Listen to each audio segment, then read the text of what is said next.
ሰላም እንደምን አላችሁ ውድ የዚህ ቻናል ተከታታዮች። በዚህ ዝግጅት ስለ ተለያዩ የጥርስ ህክምና አማራጮች በተለይ ደግሞ ስለ አርቲፊሻል ጥርሶች ምን አይነት የአርቲፊሻል ጥርሶች ለየትኞቹ ቦታዎች ይመረጣሉ፣ ምን አይነት የተሻለ ነገር አላቸው፣ የትኞቹን ጥርሶች ትመርጣላችሁ፣ በዚህ ዝግጅት እንነጋገራለን። አንድ ሰው ጥርሱን በተለያየ ምክንያት ሊያጣ ይችላል። በተለይ ኢንፌክሽን ወይም ደግሞ በተለምዶ ጥርስ መቦርቦር ብለን የምንጠራው ችግር፣ እንደዚሁም ደግሞ የድድ እንዲሁም ደግሞ የጥርስ አቃፊ የጤና ችግሮች፣ እንደዚሁም በአደጋ ምክንያት ሰዎች ጥርሳቸውን ሊያጡ ይችላሉ። እነዚህ ጥርሳቸውን ያጡ ሰዎች የተለያዩ የጥርስ አማራጮች ወይም ደግሞ ጥርስን የመተኪያ አማራጮች አሏቸው።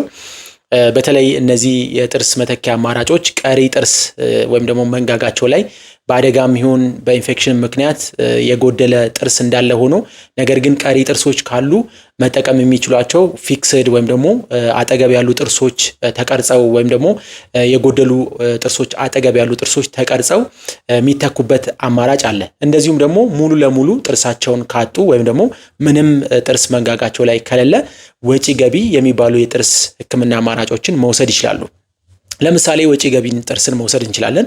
ወጪ ገቢ ጥርስ ሁልጊዜ የምንመርጠው ለአረጋውያን ወይም ደግሞ እድሜያቸው ለገፉ ሰዎች እንደዚሁም ደግሞ ሌሎች የጤና ችግሮች ያሉባቸው ብዙ ማኘክ የማይፈልጉ ወይም ደግሞ ብዙ ጥርሳቸውን ለመጠቀም ጉጉት የሌላቸው ወይም ደግሞ ጉልበት የሌላቸው ሰዎች፣ እነዚህ ሰዎች አነጋገራቸው እንዲስተካከልላቸው የፊታቸው ቅርጽ እንዲስተካከል ወጪ ገቢ ጥርሶችን እንጠቀማለን። ወጪ ገቢ ጥርሶች ሁለት አይነት ናቸው። ኮምፕሊት ዴንቸር ብለን የምንጠራው ያ ማለትም ምንም አይነት ጥርስ ሰዎች ከሌላቸው የምንተካበት አማራጭ፣ እንደዚሁም ደግሞ ፓርሻል ዴንቸር ብለን የምንጠራው ወይም ደግሞ የተወሰኑ ጥርሶች ኖሯቸው ነገር ግን እነዛ ሰዎች በተለያየ ምክንያት ፊክስድ ወይም ደግሞ የሚጣበቁ ጥርሶችን መጠቀም ካልፈለጉ ወይም ደግሞ ለዛ ካንዲዴት አይደሉም ብለን ስናስብ የምንመርጥላቸው የጥርስ ህክምና አማራጭ ነው ፓርሻል ዴንቸር ብለን የምንጠራው።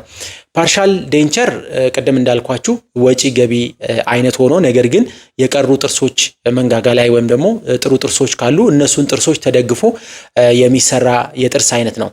ወጪ ገቢም በተመለከተ ፓርሻልም ቢሆን ኮምፕሊትም ቢሆን ማታ ማታ ሁልጊዜ መውጣት አለበት። እንደዚሁም ደግሞ ተነክሮ ተጸድቶ ጠዋት ደርቀው ነው መደረግ ያለባቸው። በተለይ ኮምፕሊት ዴንቸር የምንለው ወይም ደግሞ ሙሉ ለሙሉ ገቢ ወጪ የሆኑ ጥርሶች ወይም ደግሞ ምንም አይነት ጥርስ ለሌላቸው ሰዎች የሚሰሩ ጥርሶች ማጣበቂያዎችን ይጠቀማል። ያ ማለትም የዴንቸሩ የውስጠኛ ወይም ደግሞ የላንቃው ክፍል ላይ ማጣበቂያ በመጠቀም እነዚህ ማጣበቂያዎች ዴንቸሩ እንዳይንቀሳቀስ ሰዎች በተወሰነ ደረጃ ጉልበት አውጥተው ወይም ደግሞ የማኘክ ጉልበት አውጥተው ምግባቸውን በቀላሉ መመገብ እንዲችሉ የሚያግዛቸው ነው። ነገር ግን ፓርሻል ዴንቸር አጠገብ ያሉ ጥርሶችን የሚደገፍ ወይም ደግሞ የሚጠቀም ነው። ስለዚህ ማጣበቂያ ያስፈልገው ማለት ነው። ሌላው ደግሞ በማቴሪያል ዋይስ ፍሌክሲ ዴንቸር እንዲሁም ደግሞ ደረቅ ዴንቸር ብለን የምንጠራቸው አሉ። ፍሌክሲ ዴንቸር የምንላቸው በጣም ፍሌክሲ የሆኑ ወይም ደግሞ ቅርጻቸውን የሚቀይሩ ዴንቸሮች ናቸው። እነዚህ ዴንቸሮች ከደረቆቹ ዴንቸሮች በብዙ የተሻለ ነገር አላቸው። ለምሳሌ ፍሌክሲ ዴንቸር ወይም ደግሞ በጣም ፍሌክሲብል የሆነው ዴንቸር ቀላል ነው፣ ክብደት የለውም። ይሄ ክብደት አለመኖሩ ታዲያ የምናስቀምጥበት ቦታ ላይ የላኛውም ላንቃ ሆነ የታችኛውም ላንቃ ላይ በቀላሉ ተጣብቆ ወይም ደግሞ ክብደት ስለሌለው የመንሸራተት ወይም ደግሞ የመውደቅ ባህሪ አይኖረውም። አንድ እሱ ነው። ሁለተኛ ደግሞ ፍሌክሲ ዴንቸር ከፍተኛ የሆነ ቴክኖሎጂ የሚጠቀም የወጪ ገቢ ጥርስ አይነት ነው። እነዚህ ወጪ ገቢ ጥርሶች በተለይ ኮምፈርታብል በመሆን ወይም ደግሞ ምቾት በመስጠት ወደር የላቸውም። በተለይ የመንጋጋ ወይም ደግሞ ሙሉ ለሙሉ ጥርስ የሌላቸው ሰዎች ላንቃቸው ላይ እንዲሁም ደግሞ የድዳቸው ላይ ከፍተኛ የሆነ ግፊት ጫና እንዳያድር አስተዋጽኦ ያደርጋል። ሌላው ደግሞ ፍሌክሲብል ስለሆነ ወይም ደግሞ ተጣጣፊ ስለሆነ ያሉ ጥርሶችን ወይም ደግሞ አጠገብ የሚደገፋቸውን ጥርሶች በጉልበት ሳይሆን በፍቅር ነው የሚይዛቸው። ያ ማለት ምን ማለት ነው? ፕላስቲክ የሆነ ማቀፊያ ስለሆነ ያለው ዴንቸሩ የተወሰነ እንቅስቃሴ ሲያደርግ ጥርሱ ላይ ጉዳት ማያስከትል እንደዚሁም ደግሞ ዴንቸሩ ያረፈበት ቦታ ላይ ጉዳት ማያስከትል አይነት ማቴሪያል ነው። ስለዚህ ፍሌክሲ ዴንቸር ከደረቅ ዴንቸር ወይም ደግሞ ከአክሪሊክ ዴንቸር የተሻለ ነው ማለት ነው። ሌላው ደግሞ ተጣባቂ ወይም ደግሞ ፊክስድ የሆኑ የጥርስ ህክምና አማራጮች ወይ ደግሞ የአርቲፊሻል ጥርስ አማራጮች አሉ። እነዚህ የአርቲፊሻል ጥርስ አማራጮች ወይም ደግሞ ፊክስድ የምንላቸው ቀሪ የሆነ ጥርስ ያላቸው ወይም ደግሞ ብዙ ጥርስ አፋቸው ውስጥ ያላቸው ሰዎች 2 3 4 ጥርስ የጎደላቸው እነዚህ ሰዎች በቀላሉ እነዚህን የጥርስ አማራጮች መጠቀም ይችላሉ። ፊክስድ የሆነው የጥርስ ወይም ደግሞ የሚጣበቀው የጥርስ ወይም ደግሞ አርቲፊሻል ጥርስ አማራጭ በብዙ ነገር ከዴንቸር ወይም ደግሞ ከወጪ ገቢ ጥርስ የተሻለ ነው። ለምሳሌ አንደኛ ሙሉ ለሙሉ የሚጣበቅ ወይም ደግሞ ታካሚው ማያስወጣውና ማያስገባው ስለሆነ ኮምፎርታብል ነው ወይም ደግሞ ለታካሚው ምቾት ይሰጣል።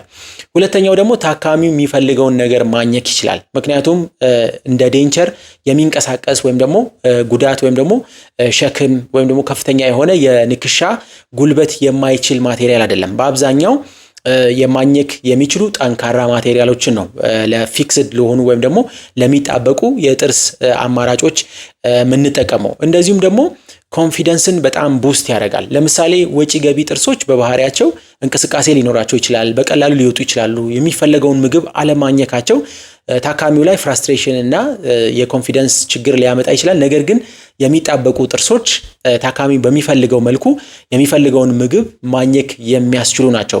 ስለዚህ አንድ ሰው የትኛውን ጥርስ መምረጥ አለብኝ ብሎ ሲያስብ እነዚህን ነገሮች ማወቅ ይኖርበታል። እንደዚሁም ደግሞ የክፍያ ወይም ደግሞ የገንዘብ ልዩነት እንደዚሁ እነዚህ የጥርስ አማራጮች አላቸው። ፊክስድ የሆኑት ወይም ደግሞ የሚጣበቁት ማቴሪያሎች ብዙ አይነት ማቴሪያሎች አሉ። በተለይ እንደ ክሮም ምንላቸው፣ ሴራሚክ ምንላቸው፣ ዚርኮኒያ ምንላቸው፣ ኢማክስ ምንላቸው ማቴሪያሎች አሉ። ስለዚህ የማቴሪያሉ ውድነት ወይም ደግሞ የማቴሪያሉ ጥራት እየጨመረ ሲሄድ እንደዚሁም ደግሞ በጣም ቆንጆ ተፈጥሯዊ ጥርስ እየመሰለ ሲሄድ ዋጋው እየጨመረ እየተወደደ ይሄዳል። እንደዚሁም ደግሞ ዴንቸር ወይም ደግሞ ወጪ ገቢ ጥርስ ፍሌክሲ ዴንቸር ብለን የምንጠራው ወይም ደግሞ ተጣጣፊው ዴንቸር በዋጋ ውድ ነው። ምክንያቱም ቅድም ያልኳችሁ የተሻለ ኳሊቲ አለው። እንደዚሁም ደግሞ ማን ፓወር ወይም ደግሞ ይህንን ዴንቸር ለማምረት ወይም ደግሞ ፍሌክሲን ዴንቸር ለማምረት የምንጠቀማቸው ቴክኖሎጂዎች ከፍተኛ ናቸው።